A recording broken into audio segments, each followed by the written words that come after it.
Andy Hnilo joins us, our baseball analyst. We couldn't get Jim on to talk baseball connection issues. Gives us more time with you, Andy. Welcome to the RP Show, brother. How are you? Hey, better now. Hey, it's so nice to meet you, Rod.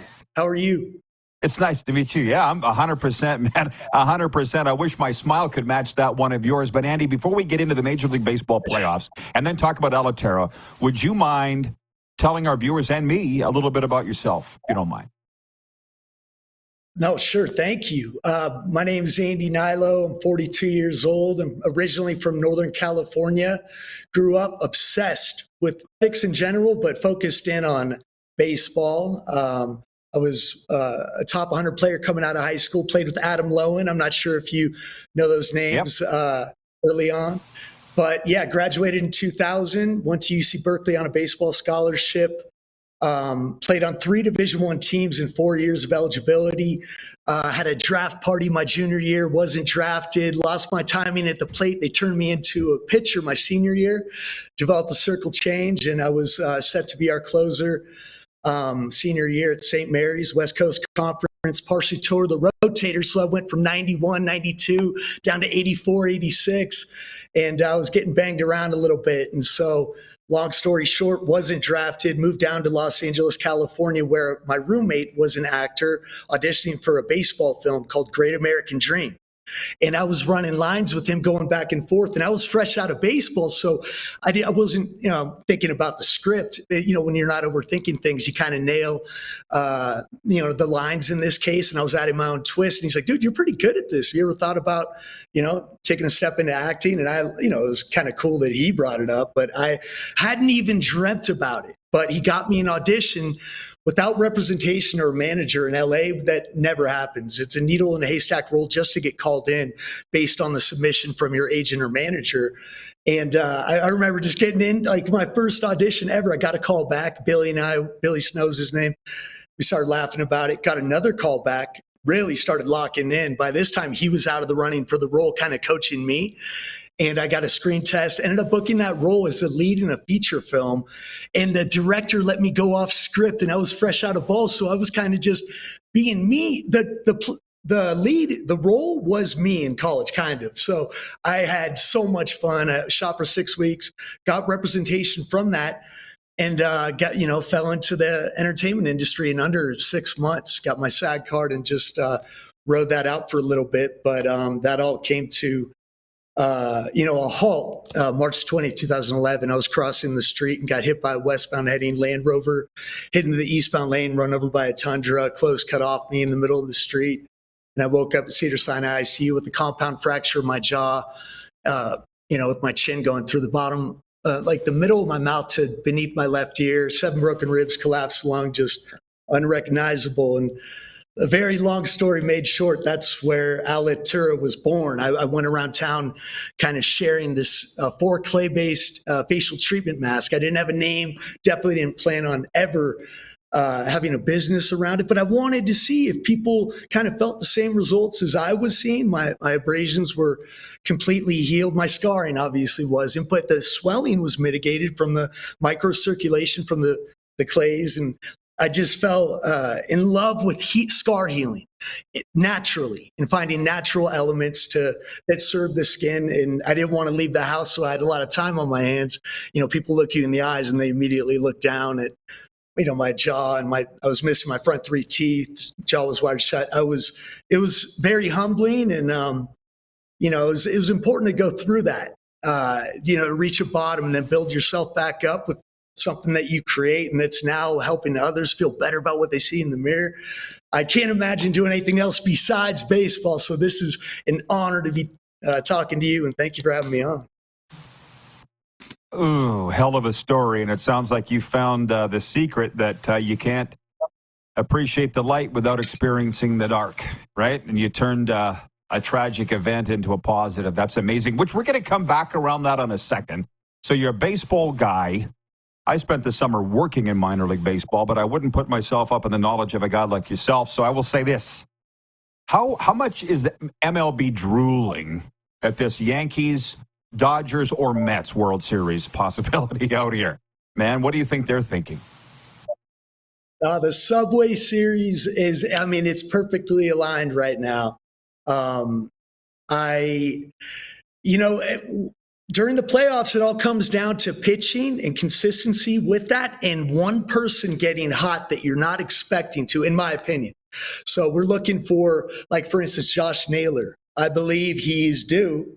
You know, I think he's hitting around 250 right now. Hasn't really caught the power in the plate, starting to drive in runs, and look for him and Jose Ramirez.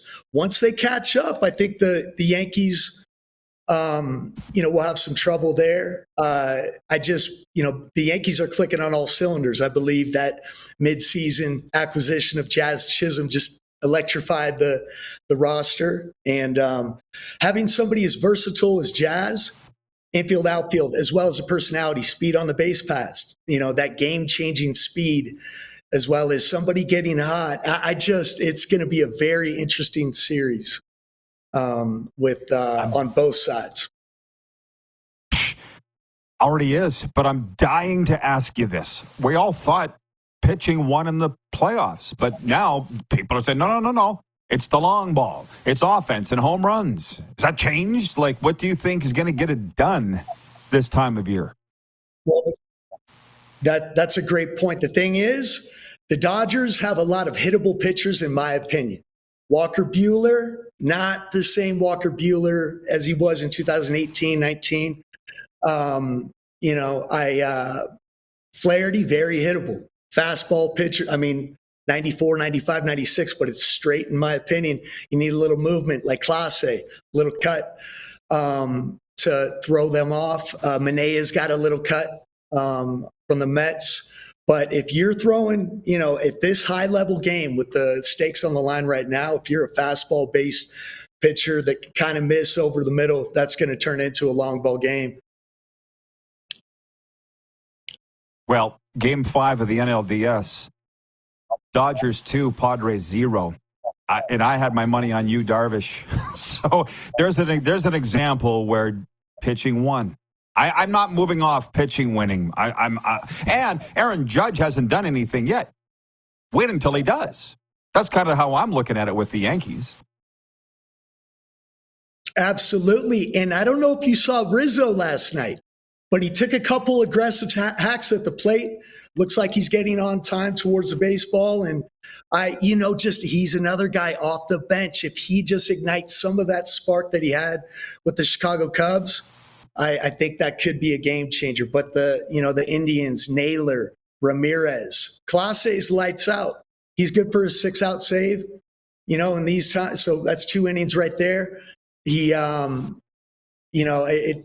Cleveland starters, I don't know. I think the Yankees really liking Luke Dreamweaver coming in lights out. He's got that momentum. He seems locked in and focused on the mound. Just that war cry after that last, so we'll have to see. But when you have pitchers delivery, yeah. Go ahead, man. Oh, no, I'm saying when you have pitchers delivering and getting that electricity passing the ball, you can feel it, like reliever to reliever, that like shutdown mode. Back to the Chapman days, Clase's got that. Do the Dodgers have that? Mets with Diaz, I really feel like closing that game out.